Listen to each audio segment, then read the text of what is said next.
Bismillahirrahmanirrahim. Alhamdulillah. Alhamdulillahilladzi arsala rasulahu bil huda wa dinil haqq liyudhhirahu 'alad dini kullih wa kafa billahi syahida. Asyhadu an la ilaha illallah wahdahu la syarikalah iqraran bihi wa tauhida. Wa asyhadu anna Muhammadan 'abduhu wa rasuluh sallallahu alaihi wasallaman tasliman mazida. Ya ayyuhalladzina amanu taqullaha haqqa tuqatih wa la tamutunna illa wa antum muslimun. Ya ayyuhan nasu taqu rabbakumul ladzi khalaqakum min nafsin wahidah wa khalaqa minha zawjaha wa batha minhuma rijalan katsiran wa nisaa'a wattaqullaha alladzi tasaaluna bihi wal arham innallaha kana 'alaikum raqiba. Amma ba'd. Puji syukur kita panjatkan kepada Allah Subhanahu wa taala. Salawat dan salam senantiasa dan selalu kita sampaikan kepada Nabi Muhammad sallallahu alaihi wa ala alihi wasallam, kepada keluarga, para sahabat dan segenap umatnya yang istiqamah di atas sunnah-sunnahnya. Para hadirin wal hadirat, a'azzani Allah wa iyyakum. Kita lanjutkan kajian tafsir kita. Dan kita akan belajar pada malam ini tafsir surah At-Tin. Ya. Tadi ibu yang masuk Islam, Bu Titin ya. Iya. Ini kok pas ya? Iya. Kita belajar tafsir surah At-Tin. Ya. Kalau ada yang mau masuk Islam harus segera, Pak. Jadi karena sifatnya masuk Islam itu alal faur, harus segera, tidak bisa ditunda-tunda. Jadi kalau misalkan ada yang mau masuk Islam, ayo ucapkan kalimat syahadat. Begitu sih sebenarnya. Nunggu Ustaz dulu besok, wah, khawatir umur nggak ada. Kita tidak bisa menjamin umur orang, walaupun 1 atau 2 jam ke depan kita nggak tahu. Makanya tadi Ustaz kapan mulainya? Sekarang ayo. Begitu Pak. Ya, ini kaidahnya masuk Islam itu alal faur, harus segera. Orang itu nggak bisa menunda-nunda untuk masuk Islam. Nah, sehingga kita bisa ketika masuk Islam, alhamdulillah kita bisa wasilah saudara kita ini masuk Islam, dan apapun yang kebaikan yang dilakukan oleh saudara kita ini, insya Allah kita pun akan mendapatkan kebaikannya. Baik teman-teman sekalian, kita akan mulai kajian dari surah At-Tin,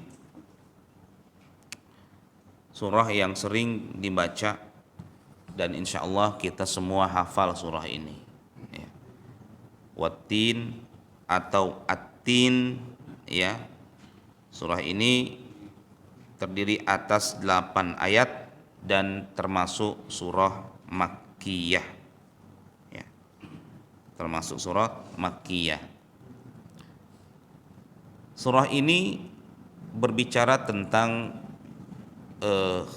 manusia yang Allah ciptakan dalam sebuah kesempurnaan, namun dalam waktu yang sama kesempurnaan itu tidak menjadi apa-apa ketika dia tidak mau beriman kepada Allah. Maka Allah bisa tempatkan dia dalam kehinaan yang paling hina. Demikian manusia. Pada ayat pertama, kita tidak memperpanjang waktu, Allah bersumpah. Agak sedikit berbeda dengan ayat-ayat sebelumnya. Kalau ayat-ayat sebelumnya Allah bersumpah dengan waktu, ya, waktu malam, waktu siang, waktu duha. Tetapi di sini Allah bersumpah dengan benda, dengan makhluknya, yaitu yang bernama tin. Makhluknya yang bernama At-Tin. Wat-Tin, demi At-Tin. Apa itu At-Tin? adalah buah tin yang dikenal di Jaziratul Arab, ya. Jadi memang Quran ini khitabnya karena mereka yang pertama kali mendapatkan Quran, maka khitab itu bentuk komunikasinya disesuaikan dengan konteks kearaban atau budaya Arab. Ya, makanya banyak istilah-istilah yang memang sesuai dengan budaya Arab, namun enggak terlalu sesuai dengan budaya kita. Kalau di budaya kita mempersiapkan diri sebelum terjadinya sesuatu itu, peribahasanya apa, Pak? Sedia payung sebelum hujan, karena kita hujannya ada musim hujan. Tapi kalau di Arab tidak, sedia anak panah sebelum memanah. Iya kan? Karena di sana budayanya ya berburu. Berburu. Jadi memang berbeda. Padahal pesan yang disampaikannya adalah sama saja, yaitu melakukan persiapan. Contoh adalah watin. Di sini buah tin, ini buah yang memang hanya ada di Jaziratul Arab atau di Timur Tengah sana, atau di seputarannya di Syam. Watin, demi buah tin. Kalaupun ada di Indonesia, itu adalah didatangkan gitu ya, dari luar ke sini. Iya.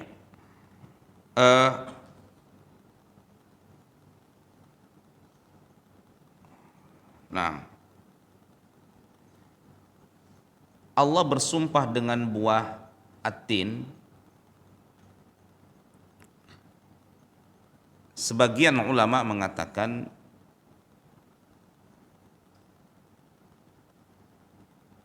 buah ini sangat banyak sekali tersebar di Syam dan di Arab. Sangat banyak sekali buah tin. Ada yang pernah merasakan, Pak?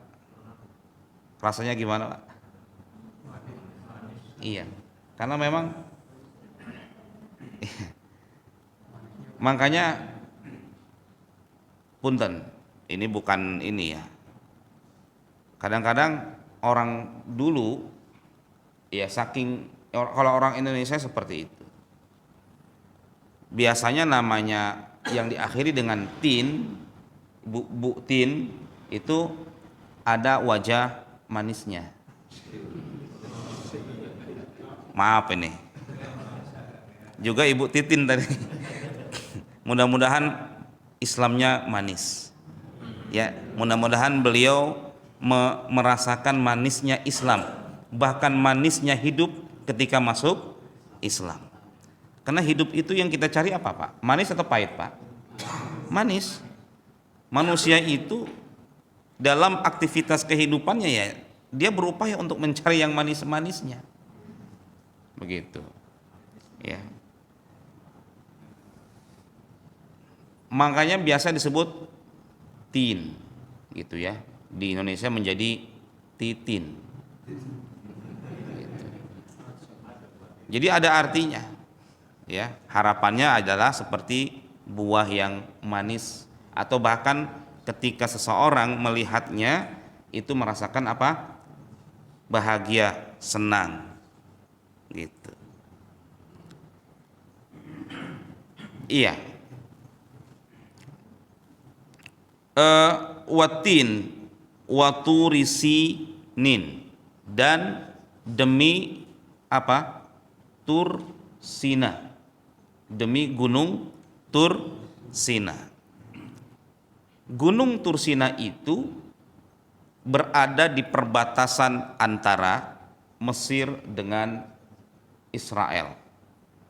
Namanya kalau sekarang Sinai. Ternyata bukan gunung-gunung banget gitu ya. Setelah kita ke sana bukit saja. Bukit tapi tinggi, tidak berpohon, hanya berbatu saja. Ketika kita berangkat di malam hari, jam-jam 9-10 malam, atau itu sampai jam 3 sudah sampai atas. Dan bisa menikmati sunset di Sinai yang begitu indah sekali. Allah bersumpah dengan bukit Tursina ini. Iya. Mengapa? Karena disitulah Allah Subhanahu wa Ta'ala, dalam sebagian ulama ya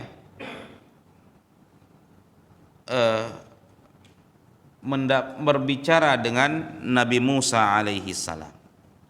Allah berbicara dengan Nabi Musa alaihi salam, dan tempat itu menjadi tempat yang diberkahi,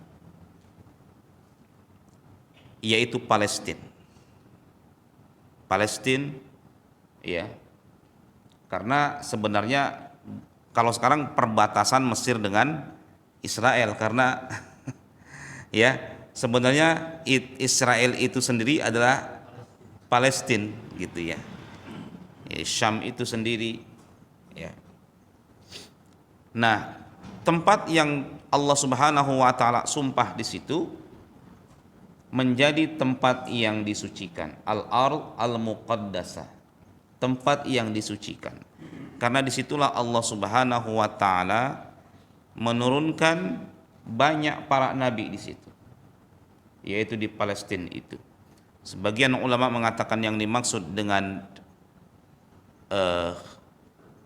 Palestina di sini atau Tursina ini adalah semua daerah yang berada di sekitar Tursina. Iya, yang jelas di situ adalah ada Palestina di situ. Yang dimaksud bahkan ada Palestinanya. Negeri yang disucikan, bahkan di situ dibuat Baitul Maqdis, ya, Masjid Al-Aqsa, yang Rasulullah Shallallahu Alaihi Wasallam perintahkan kita untuk berziarah ke masjid tersebut.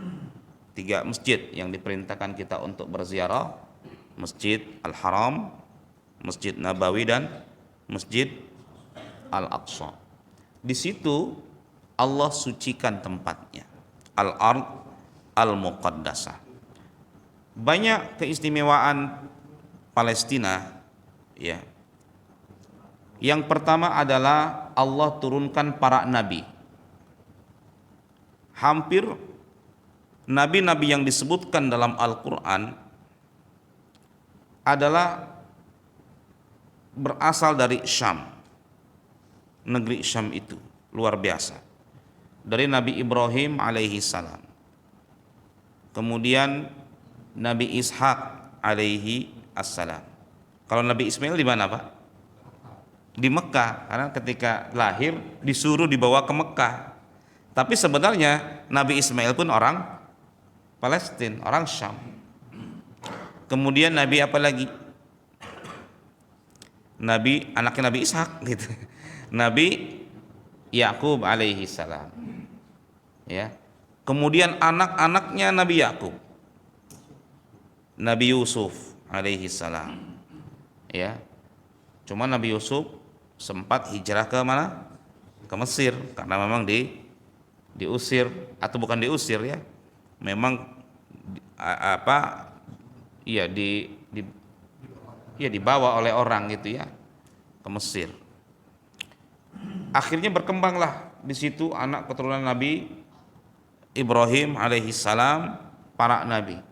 Cuman rekod mereka justru diperangi oleh orang-orang mereka sendiri, saudara-saudara mereka sendiri yang memerangi, yaitu Bani Israel. Ya, anak keturunan Nabi Yakub justru yang memerangi mereka, bahkan membunuh mereka. Terakhir nabi yang diturunkan di Palestina adalah Nabi Isa alaihi salam.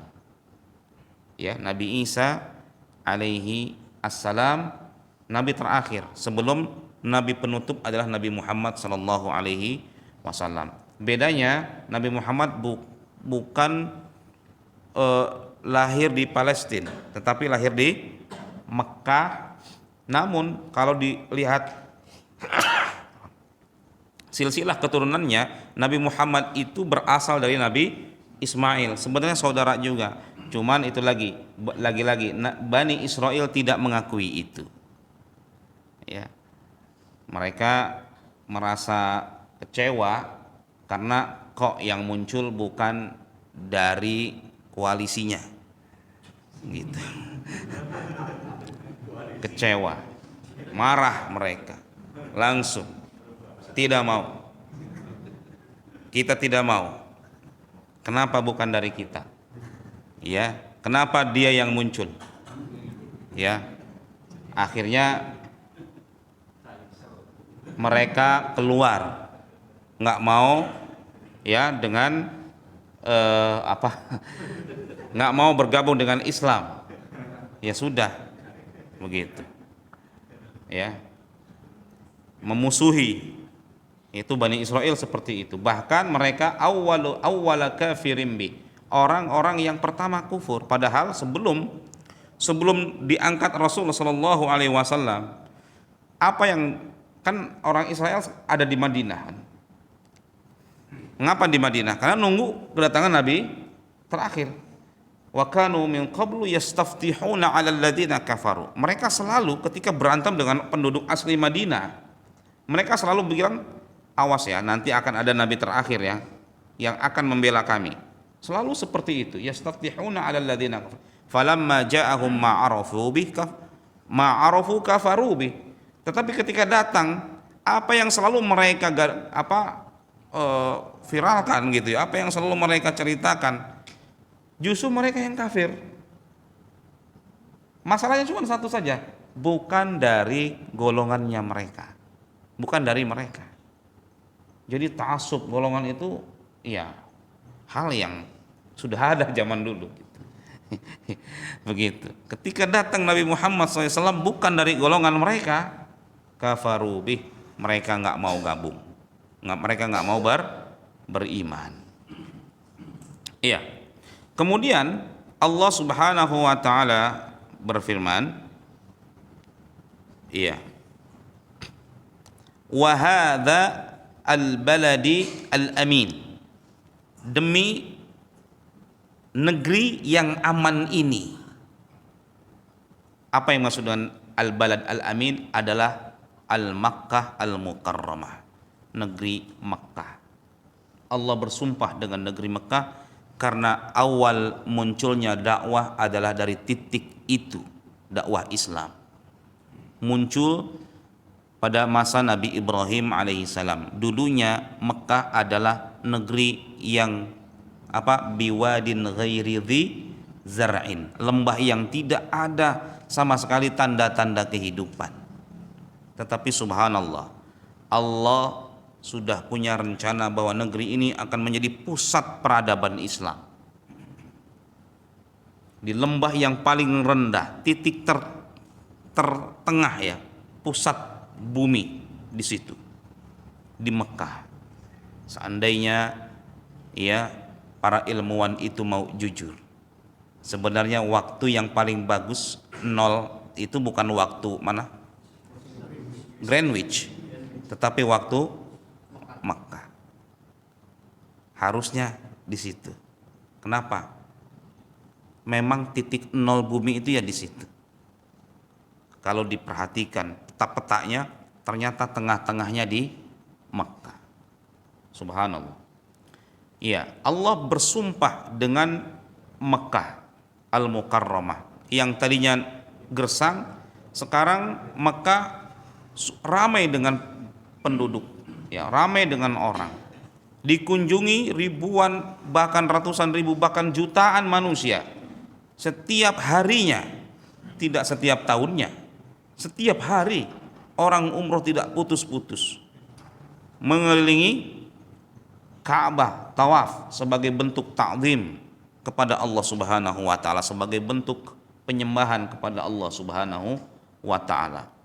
Negeri Mekah dibangun oleh Nabi Ismail alaihi salam, dan Nabi Ibrahim datang kembali, kemudian diperintahkan untuk membangun Ka'bah atau meninggikan Ka'bah. Pondasinya sudah ada, ditinggikanlah Ka'bah. Dan subhanallah, ya, doanya Nabi Ibrahim, ya Allah, jadikanlah negeri ini negeri yang aman, ya, dan jadikanlah hati-hati manusia cenderung kepadanya. Orang kalau sudah umroh, Pak, pulang pengennya umroh lagi, Pak, balik lagi. Seperti itu, tidak ada rasa bosan pada diri kaum muslimin untuk melaksanakan ibadah di sana. Negeri yang begitu aman, negeri yang Rasulullah Shallallahu Alaihi Wasallam mengharamkan, ya, darah mengucur di situ. Bahkan darah hewan pun tidak boleh ada yang mengucur di situ. Makanya kalau kita lihat Mekah, Pak, binatang-binatang di sana dilepaskan begitu saja. Yang sering kita lihat burung-burung, ya, itu tidak ada yang burung-burung merpati, itu luar biasa sekali, ya. Dan Mekah ini adalah negeri yang dicintai oleh Rasulullah Sallallahu Alaihi Wasallam. Ketika diusir oleh orang-orang Mekah, beliau diusir oleh orang-orang Mekah karena memang, ya, tradisinya para anbiya itu ya diusir oleh kaumnya, diusir. Kata Rasulullah Sallallahu Alaihi Wasallam, wallahi la anta, demi Allah engkau adalah negeri yang paling aku cintai seandainya kaumku tidak mengusirku. Ya. Beliau lahir di Mekah, asli Mekah, hidup di Mekah. Bahkan ketika di Mekah beliau diberikan gelar apa? Al-Amin, orang yang paling dipercaya. Subhanallah. Ya. Ya, kalau dihitung elektabilitasnya udah nggak bisa ada yang ngalahin. Al-Amin, paling dipercaya, ya. Oh, amin. Wah, ini bahaya ini. Ini kok ngepas ini, ya. Saya nggak khawatirnya kita disuruh kampanye. Aduh, nggak ada ini. Beliau ini, aduh, orang yang paling dipercaya, ya, orang yang paling dipercaya. Tetapi walaupun demikian, ketika beliau membawa agama tauhid ini, yang tadinya paling tinggi itu elektabilitas, beliau serukan kebenaran, mengajak manusia kepada tauhid, meninggalkan berbagai macam bentuk kesyirikan, ya, yang sudah menjadi budaya mereka, tradisi mereka, ya, menerjang tembok yang sangat kokoh, mengakar budaya patung, penyembahan terhadap patung, ya. Beliau menjadi musuh besar dan musuh bersama penduduk Mekah ketika itu dalam waktu yang singkat. Luar biasa. Yang tadinya tinggi sekali, beliau jadi musuh bersama, sampai pada puncaknya beliau diusir dari kota Mekah. Nah, Mekah ini ditaklukkan oleh Rasulullah Sallallahu Alaihi Wasallam setelah beberapa tahun kemudian. Beliau hijrah ke Madinah, ditaklukkan tanpa ada pertumpahan darah. Luar biasa. Penaklukan yang sangat apik gitu, ya. Hampir-hampir nyebut amin lagi saya ini. Ngeri ini. Repot sekarang nyebut amin. Tiap sholat kita kan nyebut amin itu, ya. Ketika Penaklukan Mekah itu dilakukan dengan cara yang sangat apik sekali tanpa pertumpahan darah.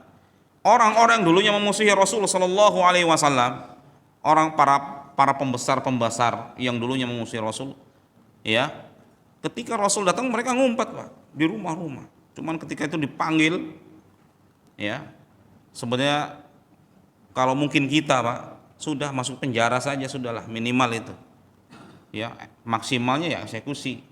Tapi apa kata Rasulullah Shallallahu Alaihi Wasallam? Idhabu fa antumut tulaqa. Pergilah kalian bebas. Rasul nyuruh masuk Islam nggak, Pak? Enggak. Pergi, kalian bebas. Subhanallah. Ada yang di situ orang yang memakan jantungnya Hamzah. Ada orang yang dulunya menimpuk Rasul dengan kotoran. Ada macam-macam orang yang memfitnah macam-macam. Mereka sudah ketakutan, tapi Rasul sudah bilang apa? Izhabu fa antumut tulaqa. Pergi kalian bebas. Langsung pada masuk Islam. Hampir semuanya orang Mekah ketika itu masuk dengan akhlaknya Rasul sallallahu alaihi wasallam. Subhanallah. Ya. Jadi mereka sadar kalau memang benar beliau ini Al-Amin itu betul itu. Sadar. Maka mereka masuk Islam. Nah, repot ini. Kita langsung ayat berikutnya aja ini. Wahadal baladil amin ini agak ini. Ya. Tapi memang Mekah itu adalah negeri yang sangat aman sekali. Amin itu adalah sighah mubalaghah, bentuk superlatif dari al-amnu, aman. Makanya orang tidak ada di situ yang melakukan kejahatan ketika masuk ke Mekah itu nggak bisa dieksekusi, Pak, sampai keluar Mekah. Jadi eksekusi kalau di sana, Pak, di Arab itu hukumannya hukum Islam yang diterapkan. Ya, kalau orang mencuri potong tangan, simpel aja. Had. Kalau orang bunuh ya dibunuh lagi, atau dihilangkan nyawanya, kecuali dimaafkan oleh keluarganya. Begitu.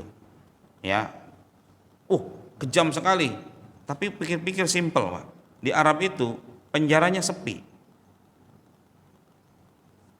Pak. Anggaran negara nggak dipakai untuk ngasih makan napi. Napinya kebanyakan napi itu saja yang politik aja, yang nggak sama dengan MBS ya udah, gitu. Nggak sama dengan ini ya udah gitu. Ya, simpel aja. Tapi kan sedikit itu.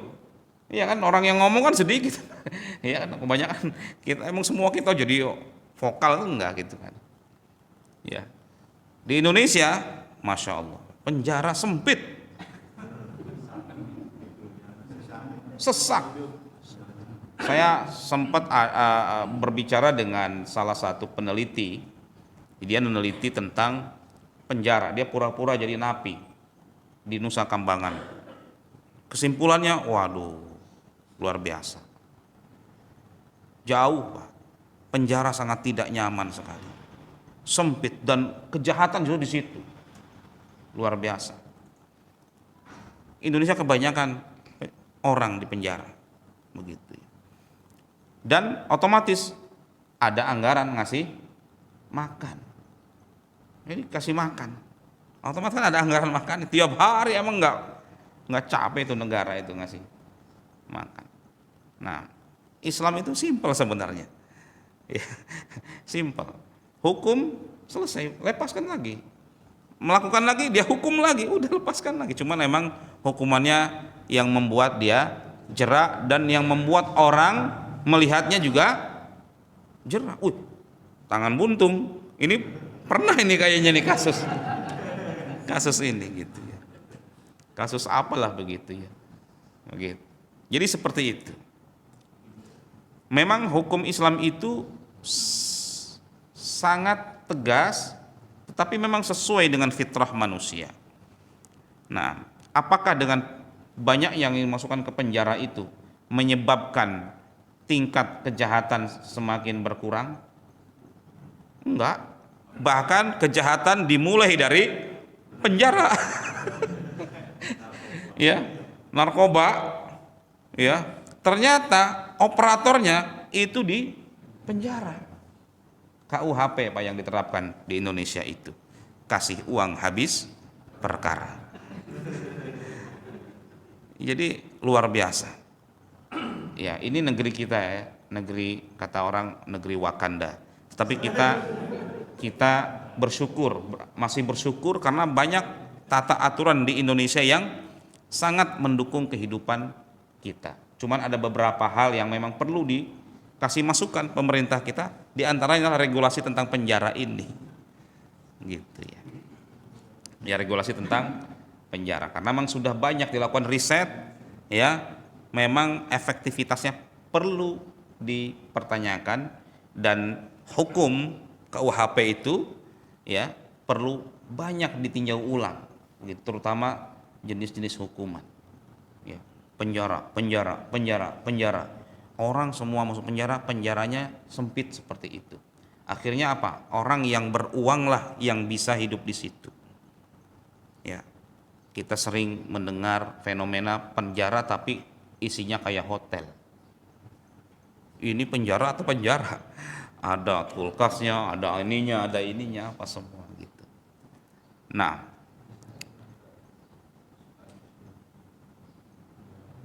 kemudian Allah Subhanahu wa taala memberikan informasi. Ini 3 sumpah. Yang pertama dengan at-tin. Maaf, ada satu lagi, waz-zaitun, kelupaan itu. Wat-tini waz-zaitun, buah zaitun, itu pun sama. Ini buah sangat banyak sekali terdapat di negeri Syam. Zaitun rasanya apa, Pak? Iya, buahnya tidak manis. Tetapi dari zaitun ini menghasilkan apa? Minyak zaitun yang luar biasa sekali manfaatnya. Masya Allah. Kalau sudah bersumpah dengan minyak buah zaitun, ini luar biasa.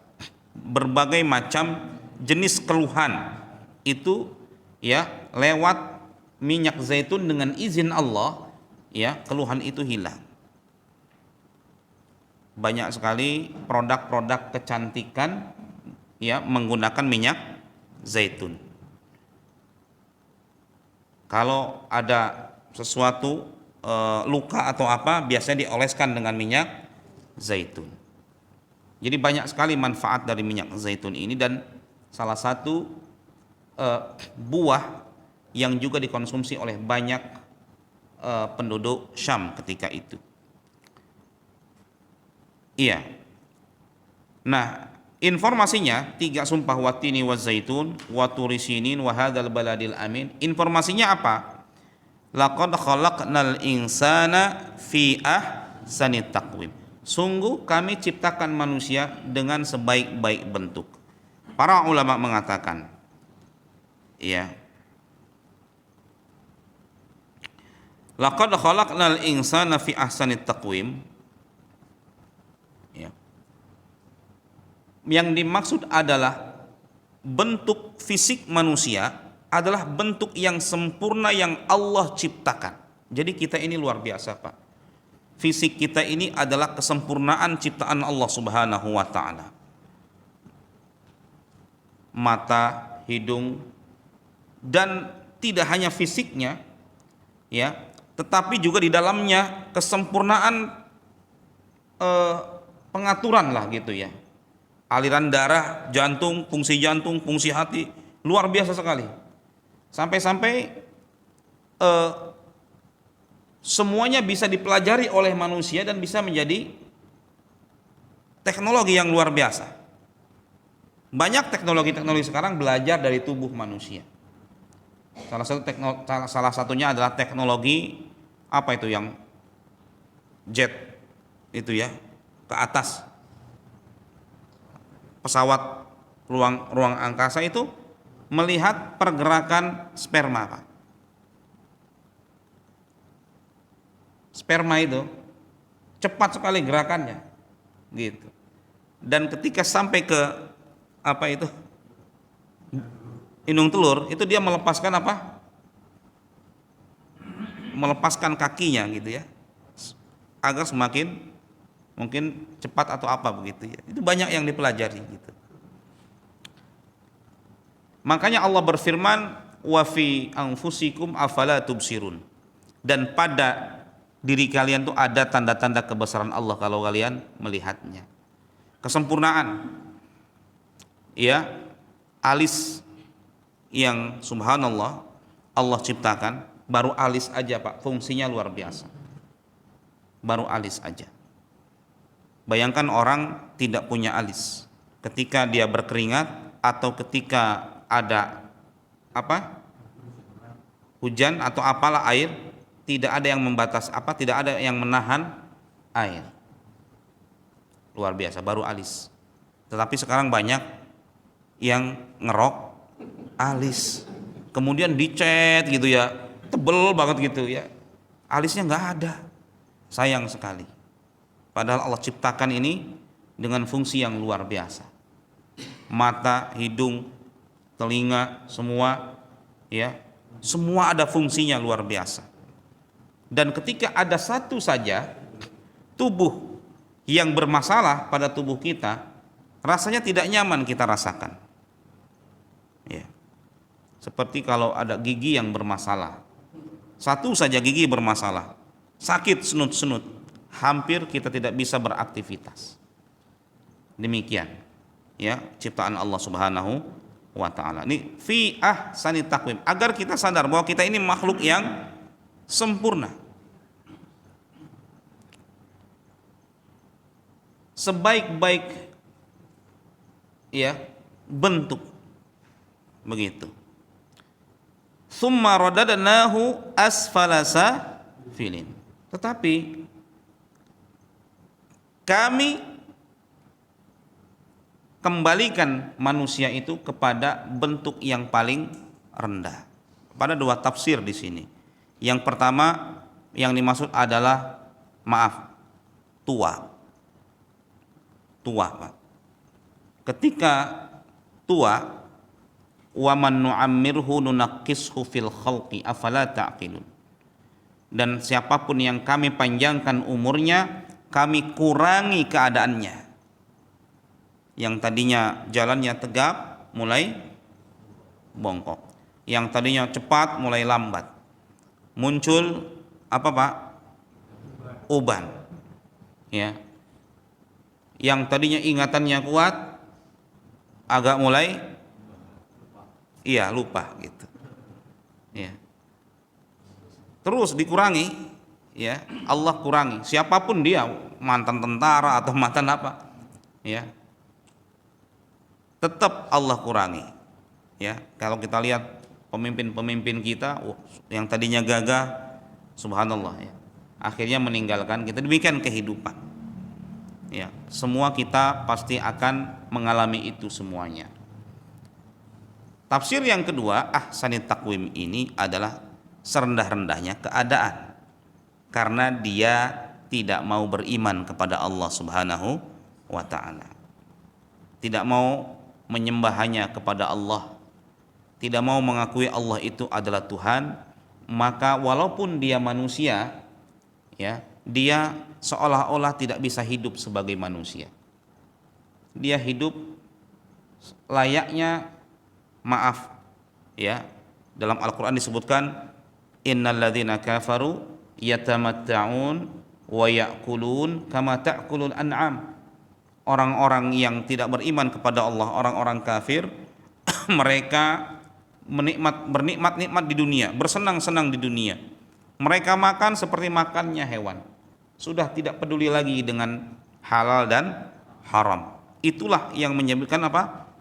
Kata Allah, balhum adall. Bahkan mereka lebih rendah dari hewan. Ya. Allah berikan, ya, walaqad dzara'na li jahannama katsiran minal jinni wal ins. Kami masukkan ke dalam neraka itu kebanyakan manusia dan jin, lahum qulubun la yafqahuna biha. Mereka punya hati tapi enggak pakai hatinya. Mereka punya mata tapi tidak dipakai matanya untuk melihat. Mereka punya telinga tapi tidak dipakai telinganya untuk melihat. Ulaika kal an'am bal hum adall. Mereka itu layaknya hewan, bahkan lebih rendah dari hewan. Hewan melakukan seperti itu karena memang Allah tidak ciptakan potensi-potensi untuk melakukan kebaikan. Yang hewan lakukan adalah bagaimana agar nafsu makannya, ya nafsu seksualnya terpenuhi, sudah. Itulah hewan. Tapi manusia punya potensi kebaikan.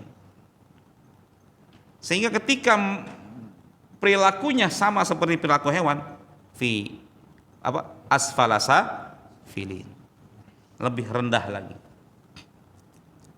Makanya Allah memperkecualikan illalladzina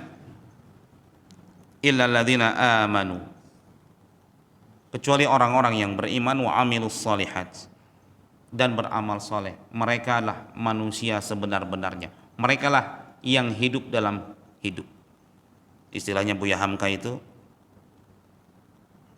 hidup kalau sekedar hidup, babi di hutan pun hidup, ya, hewan-hewan di hutan pun hidup. Tapi kita bukan hewan itu, kita manusia, kita nggak bisa sekedar hidup. Dan disitulah perbedaan antara manusia dengan hewan. Makanya Quran ini, seruan-seruan Allah adalah yang bisa membuat kita hidup. Ya ayyuhalladzina amanu stajibu lillahi walir rasul lima yuhyikum. Wahai orang-orang yang beriman, sambutlah seruan Allah, sambutlah seruan Rasulnya terhadap agar kalian hidup gitu.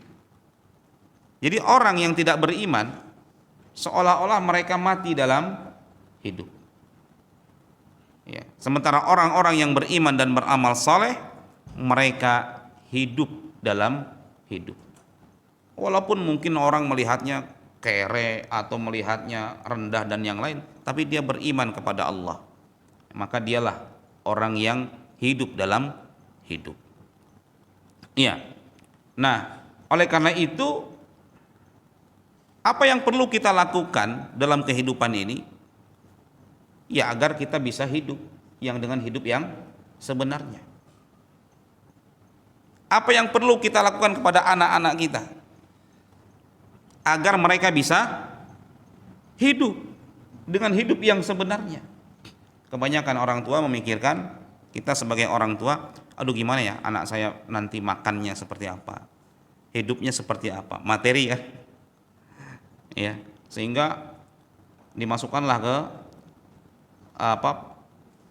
yang sifatnya itu agar bisa meraih materi begitu.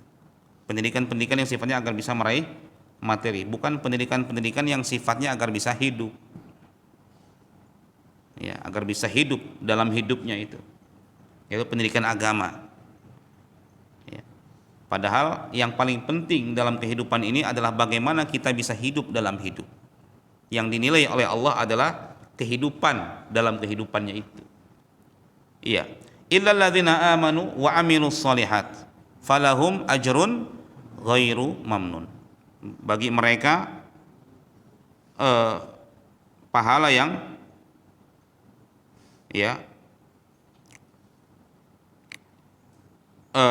falahum ajrun ghairu mamnun, pahala yang tidak pernah terputus.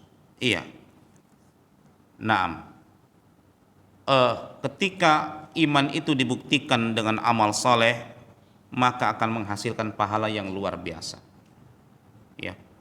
Tidak pernah terputus, dalam artian tidak pernah terputus di sini adalah amal ini tidak sia-sia, bermanfaat untuk dunia dan akhirat. Amal soleh, ya, baik itu yang sifatnya vertikal ibadah maupun yang sifatnya, ya, sosial, ya, atau horizontal. Iya. Ya.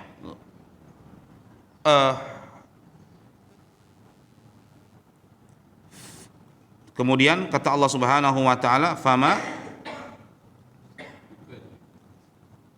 ya, fama yukadzibuka ba'du biddin alaisallahu bi ahkamil hakimin. Iya.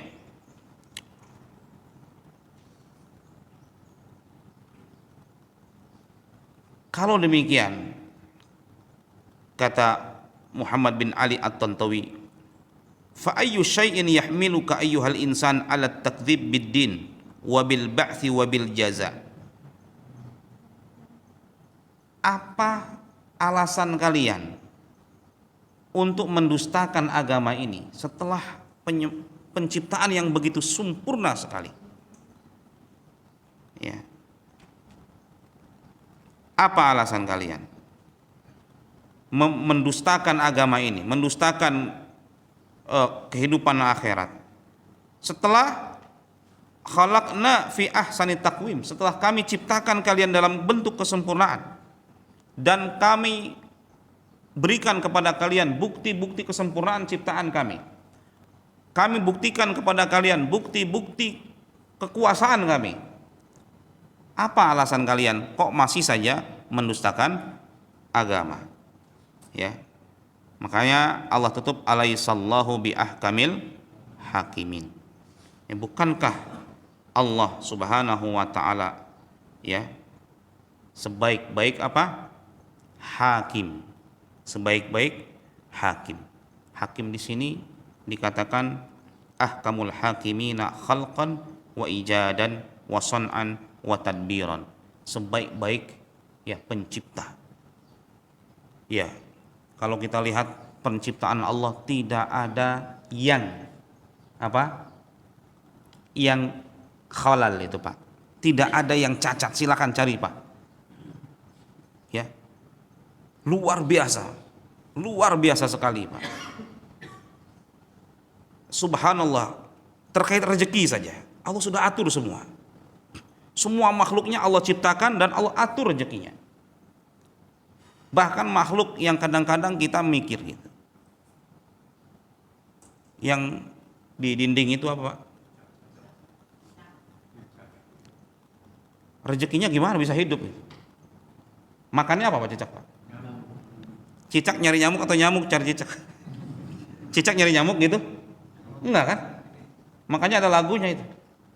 Cicak-cicak di dinding, diam-diam merayap. Apa, Pak? Datang seekor nyamuknya yang datang. Subhanallah. Kadang kasih bertanya, bayangin kalau cicaknya itu lompat-lompat nyari-nyari nyamuk. Lah kalau kita tidur, nyamuk ada di kita, lah selesai. Ribet urusannya, Pak. Tapi Allah Maha tahu gitu. Subhanallah. Ternyata rezekinya cicak itu datang. Datang seekor nyamuk, hap, lalu ditangkap, selesai, hiduplah cicak itu. Apalagi manusia. Makanya kata Allah Subhanahu wa taala, semua diatur oleh Allah. Kata Rasulullah, tidaklah manusia itu hidup. Ya, tidaklah manusia itu mati kecuali sudah disempurnakan rezekinya. Jadi nahnu qasamna bainahum ma'isyatahum fil hayatid dunya. Kami sudah membagi-bagi kehidupan mereka dalam kehidupan dunia. Nahnu qasamna bainahum ma'isyatahum fil hayat. Sudah dibagi-bagi, Pak. Sudah Allah tentukan rezeki kita, Pak. Untuk masalah materi sudah ditentukan oleh Allah. Hanya kita diperintahkan untuk berusaha saja. Itu saja. Ketentuannya sudah Allah tentukan. Tetapi nasib di akhirat kita tidak tahu. Justru yang perlu dikhawatirkan adalah yang belum Allah ya pastikan. Ini nasib kita belum tahu. Nasib kita seperti apa nanti di akhirat. Dan yang menentukan adalah kita sendiri dalam kehidupan di dunia. Nah, Allah sebaik-baik hakim, sebaik-baik pencipta, juga sebaik-baik tadi hakim pembuat peraturan, sebaik-baik pembuat peraturan, bahwa aturan terbaik adalah aturan Allah, Pak. Kadang-kadang kita mengukur aturan Allah dengan logika kita. Kenapa waris laki-laki 2 kali, perempuan? Nggak adil, kata praktisi gender. Harusnya sama tuh, laki-laki 1 ya perempuan 1. Dalam Islam yang menjadi tanggung jawab Pemegang tanggung jawab kehidupan keluarga siapa, Pak? Laki-laki. Ya, laki-laki, Pak. Suami. Makanya kalau laki-laki dapat rezeki itu juga ada hak istri. Tapi kalau istri dapat rezeki ada hak suami enggak? Enggak ada.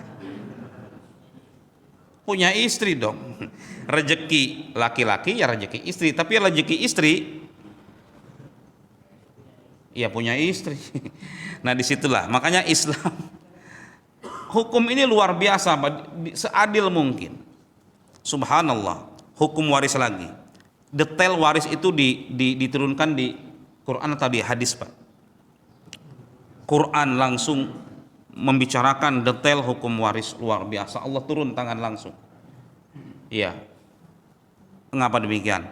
Karena ini potensi terjadinya apa? Konflik. Sangat rawan sekali. Seorang kakak udah nggak mau ngomong dengan adiknya gara-gara apa? Waris. Banyak sekali konflik masalah waris. Makanya Allah turun langsung. Subhanallah, Islam luar biasa. Sempurna hukum Islam itu. Tidak ada ma tara fi khalqir rahmani min tafawut. Sedikit pun tidak ada cacat dalam penciptaan ya Allah Subhanahu wa taala, semuanya sempurna. Bi ahkamil hakimin, sebaik-baik pembuat hukum. Wallahu a'lamu bissawab. Saya kira ini yang saya sampaikan. Sudah masuk surga ya, Pak? Demikian, mohon maaf atas kekurangan. Terima kasih atas perhatian. Subhanakallahumma wa bihamdik, asyhadu an la ilaha illa anta astaghfiruka wa atubu ilaik. Wassalamualaikum warahmatullahi wabarakatuh.